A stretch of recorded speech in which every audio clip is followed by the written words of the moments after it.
नमस्कार, आप सभी का स्वागत है हमारे YouTube चैनल पर। आज के इस वीडियो में हम देखेंगे लूसेंट ऑब्जेक्टिव MCQ सीरीज़ का ये थर्ड यूनिट का लेक्चर है। इसमें थर्ड यूनिट कंप्लीट कवर की जाएगी और ये थर्ड यूनिट है महाजनपद काल से संबंधित। तो पहला क्वेश्चन देखते हैं। पहले क्वेश्चन में महाजनपद दिए हैं और उनकी राजधानी से मिलान करना है। तो पहला है गांधार। तो गांधार की राजधानी थी तक्षशिला। गांधार की राजधानी थी तक्षशिला। सूरसेन, सूरसेन की राजधानी थी मथुरा। वत्स, वत्स की राजधानी थी कौशाम्बी। और कौशल, कौशल की राजधानी थी श्रावस्ती, श्रावस्ती। तो गांधार की राजधानी होगी तक्षशिला, सूरसेन की राजधानी है मथुरा, वत्स की राजधानी है कौशाम्बी और कौशल की राजधानी है श्रावस्ती। फिर नेक्स्ट क्वेश्चन है, हर्यक वंश के किस शासक को कुणिक कहा जाता है? तो हर्यक वंश के जो शासक हैं अजातशत्रु, अजातशत्रु का दूसरा नाम कुणिक भी है। तो यहाँ से दो क्वेश्चन हो गए कि अजातशत्रु किस वंश का है। तो अजातशत्रु है हर्यक वंश का और उसे कुणिक भी कहा जाता है। किस शासक ने गंगा और सोन नदियों के संगम पर पाटलिपुत्र नामक नगर की स्थापना की थी? तो सबसे पहले यही क्वेश्चन से एक आंसर प्रिपेयर होगा कि पाटलिपुत्र नामक नगर कहाँ है? गंगा और सोन नदी के संगम पर। तो गंगा और सोन नदी के संगम पर जो पाटलिपुत्र नगर है उसकी स्थापना की थी उदयन ने, उदयन ने की थी। कहाँ पर? गंगा और सोन नदी के संगम पर। शिशुनाग वंश का वह कौन सा शासक था जिसके समय वैशाली में द्वितीय बौद्ध संगीति का आयोजन किया गया? उसे काकवर्ण के नाम से भी जाना जाता है। तो देखो, सबसे पहले तो काकवर्ण किसका नाम था? तो काकवर्ण नाम था कालाशोक का और कालाशोक ही थे जिन्होंने वैशाली में द्वितीय बौद्ध संगति का आयोजन किया था। और कालाशोक किस वंश के हैं? तो ये शिशुनाग वंश के हैं। इसमें 4-6 चीज़ें हो गई हैं। कालाशोक हैं शिशुनाग वंश के, इन्हें काकवर्ण भी कहा जाता था। और कालाशोक जो शिशुनाग वंश के हैं उन्होंने ही वैशाली में द्वितीय बौद्ध संगति की आयोजित की थी। 323 ईस्वा पूर्व में सिकंदर महान की मृत्यु हुई थी किस स्थान पे? तो सिकंदर महान की मृत्यु हुई थी बेबीलोन में। और सिकंदर महान की मृत्यु हुई थी 323 ईस्वी पूर्व में। फिर छठवां क्वेश्चन है, सिकंदर महान एवं पोरस पुरु की सेनाओं के मध्य जो युद्ध हुआ था वह किस नदी के आमने सामने वाले तटों पर हुआ था? ये जो नदी थी वह थी झेलम। झेलम नदी के इस पार पे सिकंदर की सेना थी और इस तरफ पोरस की या पुरु की सेना खड़ी हुई थी। किस प्रकार की मृदभांड या पॉटरी भारत में द्वितीय नगरीकरण या शहरीकरण के प्रारंभ का प्रतीक माना गया है? तो यह है उत्तरी काले पालिशकृत बर्तन। उत्तरी काले पालिशकृत बर्तन भारत में द्वितीय नगरीकरण या शहरीकरण का प्रारंभ के प्रतीक के रूप में जाने जाते हैं। 8th क्वेश्चन, पाली ग्रंथों में गांव के मुखिया को क्या कहा जाता है? तो पाली ग्रंथों में गांव के मुखिया को भोजक या ग्राम भोजक कहा गया है। उज्जैन का प्राचीन नाम क्या था? उज्जैन का प्राचीन नाम अवंतिका था। नंद वंश का संस्थापक कौन था? तो नंद वंश के संस्थापक थे महापद्मानंद, महापद्मनंद। ग्रीक यूनानी लेखकों द्वारा किसे अग्रमीज या जेंड्रमीज कहा है? देखो, अग्रमीज या जेंड्रमीज किसे कहा है? तो ये कहा गया है घननंद को। और किन्होंने कहा है? ग्रीक या यूनानियों ने। तो आपको याद रखना है, घननंद को अग्रमीज या जेंड्रमीज कहा है ग्रीक यूनानी लेखकों द्वारा। प्राचीन भारत में पहला विदेशी आक्रमण किनके द्वारा किया गया? तो प्राचीन भारत में पहला विदेशी आक्रमण ईरानियों द्वारा किया गया। फिर प्राचीन भारत में दूसरा विदेशी आक्रमण किसके द्वारा किया गया? तो दूसरा विदेशी आक्रमण किया गया यूनानियों द्वारा और ये भारत का पहला यूरोपीय आक्रमण भी कहलाता है। तो एक क्वेश्चन हो गया, पहला विदेशी आक्रमण ईरानियों द्वारा, दूसरा विदेशी आक्रमण यूनानियों द्वारा, जिसे पहला यूरोपीय आक्रमण भी कहते हैं। ईरान के हकमनी वंश के किस शासक ने भारतीय भूभाग को जीतने के बाद उसे फारस साम्राज्य का 20वां प्रांत या क्षत्रपी बनाया? तो ईरान के हकमनी वंश के ये शासक का नाम है डेरियस या दारय बाहु प्रथम। दारय बाहु प्रथम ने भारतीय भूभाग के कुछ भाग को जीतकर उसे फारस का 20वां प्रांत बना लिया था। और ये कहाँ के शासक थे? ये थे डेरियस, थे ईरान के हकमनी वंश के शासक। हाइडेस्पस या वितस्ता आधुनिक नाम झेलम। झेलम का पुराना नाम क्या हो गया? वितस्ता भी है और हाइडेस्पस भी है। यहाँ पर 326 ईस्वी पूर्व में किन शासकों के बीच युद्ध हुआ था? तो हमने इससे पहले क्वेश्चन में भी पढ़ा था, सिकंदर और पोरस के मध्य जो युद्ध हुआ था वह हुआ था 326 ईसा पूर्व में, और जो नदी थी उसका नाम था झेलम, हाइडेस्पस या वितस्ता।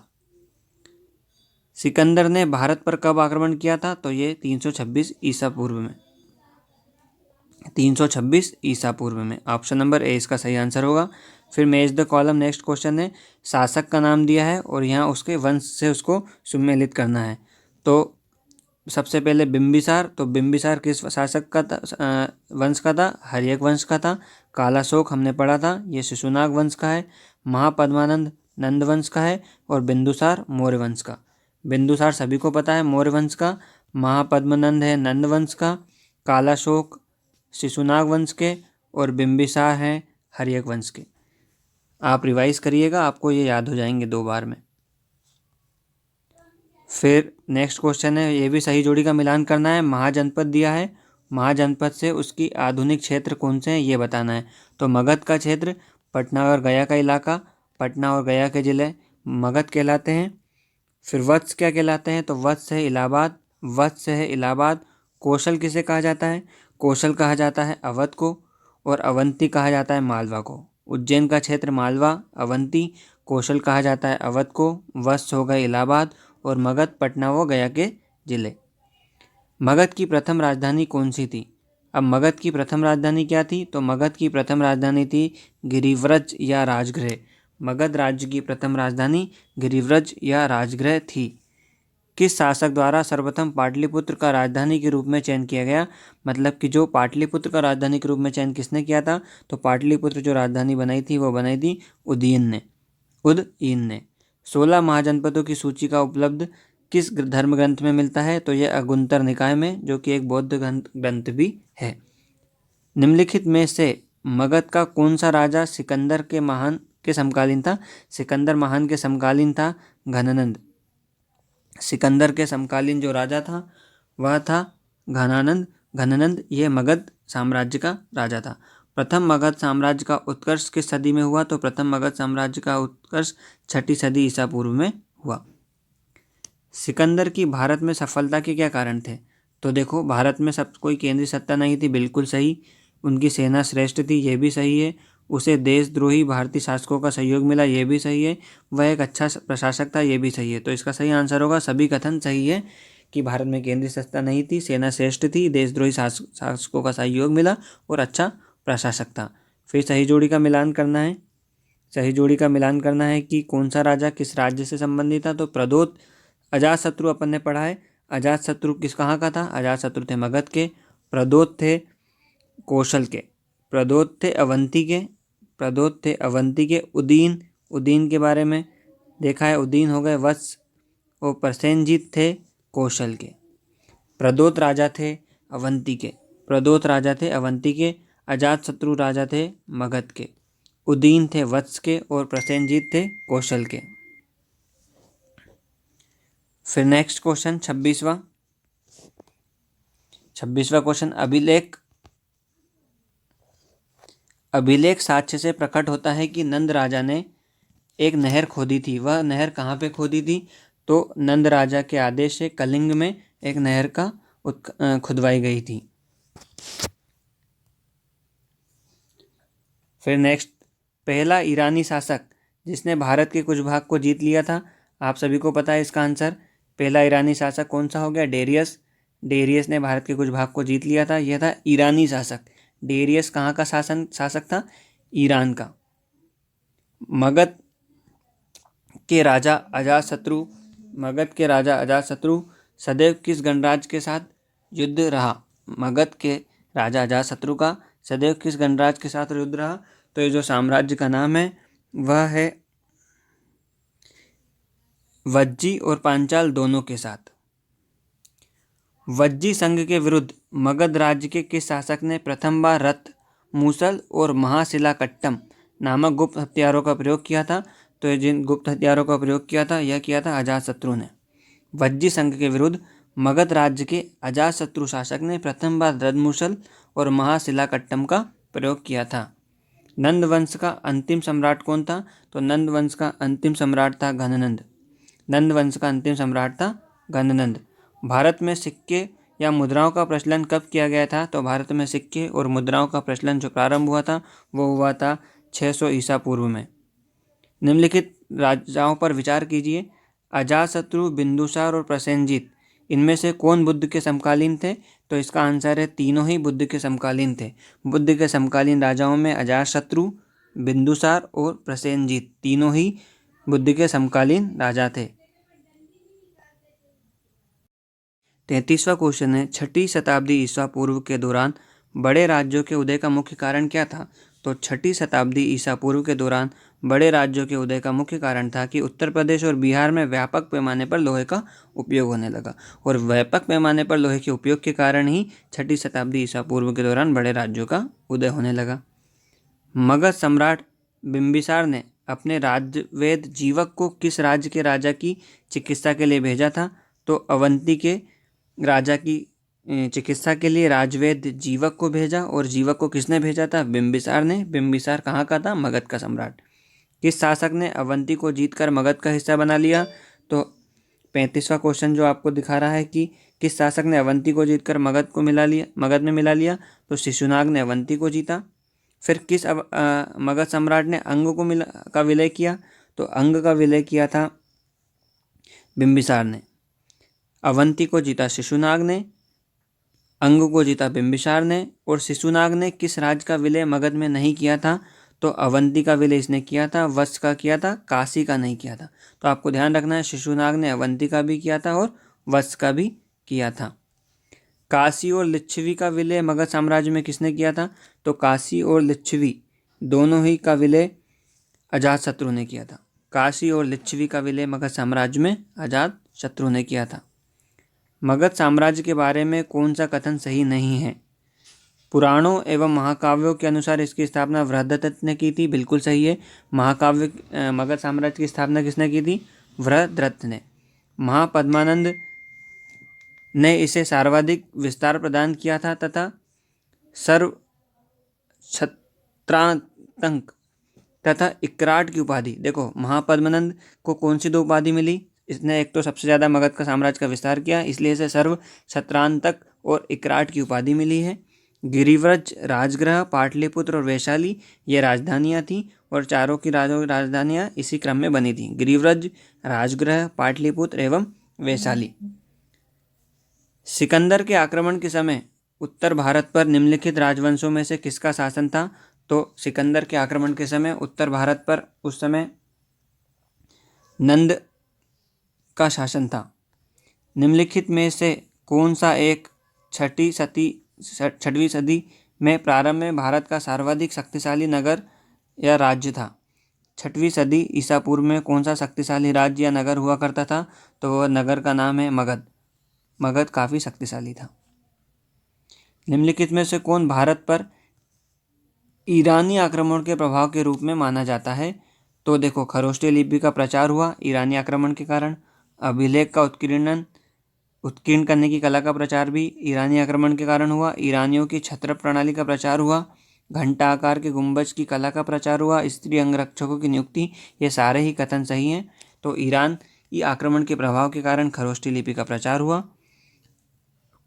अभिलेख उत्कीर्ण करने की कला, ईरानियों की छत्र प्रणाली, घंटाकार की गुंबज और स्त्री अंगरक्षकों की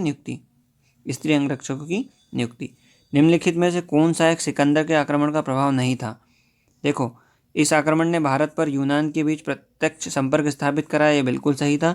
इस आक्रमण ने पश्चिमोत्तर भारत में यूनानियों की स्थापना का मार्ग प्रशस्त किया, यह भी सही है। सिकंदर अनेक उपनिवेशों की स्थापना के लिए उत्तरदायी था, यह भी सही है। किंतु ऑप्शन नंबर डी, उसने भारत को यूनान की रियासत बना लिया था, यह बिल्कुल गलत है। पूरी तरीके से भारत को यूनान की रियासत नहीं बना पाया था। निम्नलिखित में से किस राज्य में गणतंत्रात्मक शासन था या गणतंत्रात्मक शासन व्यवस्था नहीं थी, ये बताना है। कहाँ पर नहीं थी? तो मगध में गणतंत्रात्मक व्यवस्था नहीं थी। निम्नलिखित में से किसे सेनिया, नियमित और स्थायी सेना रखने वाला कहा गया है? तो नियमित और स्थायी सेना रखने वाला ऑप्शन नंबर ए, बिंबिसार। निम्नलिखित में से किसे उग्रसेन, भयानक सेना का स्वामी कहा है? तो भयानक सेना का स्वामी कहा गया है महापद्मनंद को। डेरियस, जिसे दारा बाहु प्रथम भी कहते हैं, 1516 BC में सिंधु के तटवर्ती भूभाग को जीतकर उसने ईरान का 20वां प्रांत बना लिया था। उसे कितना राजस्व प्राप्त होता था? तो उससे उसे 360 टैलेंट का राजस्व प्राप्त होता था। निम्नलिखित में से कौन सिकंदर के साथ भारत आने वाला इतिहासकार नहीं था? निरियाकस उसके साथ आया था, एनार्सिकटस भी उसके साथ आया था, एरिस्टोबुलस भी उसके साथ आया था, किंतु हेरोडोटस इसके साथ नहीं आता है। तो इसका सही आंसर हो जाएगा option number D. Option number D. आप याद रखिए, निरियाकस, एनाक्सिक्रिटस और एरिस्टोबुलस उसके साथ आए थे। महाजनपद काल में श्रेणियों के संचालन को कहते थे, तो श्रेणियों के संचालन को श्रेष्ठीन कहा जाता था। गृहपति का अर्थ है, गृहपति का अर्थ क्या है? तो गृहपति कहते थे धनी किसान को, गृहपति कहते थे धनी किसान को।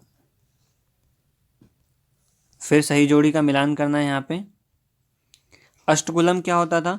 तो अष्टकुलम कहते थे परामर्शदायी संस्था को, परामर्शदायी संस्था अष्टकुलम। महामात्र क्या कहलाते थे? तो महामात्र थे उच्च कोटि के अधिकारी। नाम से ही पता चल रहा, महामात्र हो गए उच्च कोटि के अधिकारी। अष्टकुलम परामर्शदायी संस्था थी। और सोलिक या शुल्काध्यक्ष कहते थे शिल्पियों या व्यापारियों से शुल्क या चुंगी वसूलने वाला। शुल्काध्यक्ष कौन होता था? शिल्पियों या व्यापारी से शुल्क या चुंगी वसूलने वाला। बलि साधक होता था किसानों से कर वसूलने वाला। किसानों से जो कर वसूल रहा है वो लगभग बलि ही दे रहा है, तो बलि साधक हो गया किसानों से कर वसूलने वाला। अष्टकुलम परामर्शदायी संस्था, महामात्र उच्च अधिकारी, और शुल्काध्यक्ष या सोलिक ये होते थे शिल्पियों या व्यापारियों से शुल्क या चुंगी वसूलने वाला अधिकारी। मगध के किस प्रारंभिक शासक ने राज्यारोहण के लिए अपने पिता की हत्या की और इसी कारण उसके पुत्र के द्वारा उसकी हत्या कर दी गई? तो ये थे Ajatashatru. Ajatashatru option number B इसका सही आंसर है।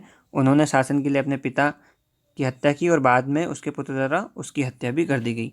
विश्व का पहला गणतंत्र वैशाली में किसके द्वारा स्थापित किया गया था? तो पहला गणतंत्र कहाँ था?